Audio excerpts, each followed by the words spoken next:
ఎందుకు దేవుడు కళ ఇస్తాడు? అవన్నీ పోయిన వారం చూసాం. కానీ ఒకటి మెయిన్ థింగ్ నేను చెప్పాలి ఏంటంటే, మనలో ఏముందో మనకే తెలియదు. అర్థమవుతుందా? దేవుడు ఈ కళ అనేది ఎలా వాడతాడంటే, మనలో ఏమున్నాయో బయటికి తీస్తాడు. మనల్ని ఏమిగా చేశాడో అవి మనకి ప్రత్యక్షతలోకి తీసుకొని వస్తాడు. అర్థమవుతుందా? సో డ్రీమ్ అంటే నువ్వేంటనేది నీలో నుంచి బయటికి తేటం, నీకు తెలియంది. అది నువ్వు పిక్ చేయలేవు, నీ ఆత్మ దాన్ని తీయలేదు బయటికి.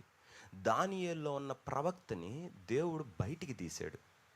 Through what medium? ఏ దారి ద్వారా? కళలు. 7వ అధ్యాయంలో ఇందాక మనం ఏం చేసాం? నేను పండుకొని ఉండగా కళల్లో నాకు ఒక దర్శనం కలిగాను. సో అతని పిలుపుని ఎలా చేశాడు దేవుడు? అర్థమవుతుంది.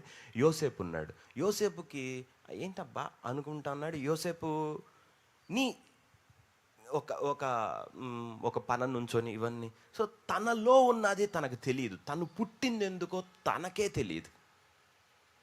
ఉన్నారా? సో మీరు ఎక్కడున్నారు, ఏమవుతున్నారు, ఎలా జరుగుతుంది at this point of time, ఏం జరుగుతుందనేది దేవుడు మీకు తెలియజేస్తున్నాడు. అంత మాత్రమే కాదు, ఏమి నీలో పెట్టాననేది కూడా నీకు ప్రత్యక్షతలోకి తీసుకొని వస్తున్నాడు. ఓకే, అందుకే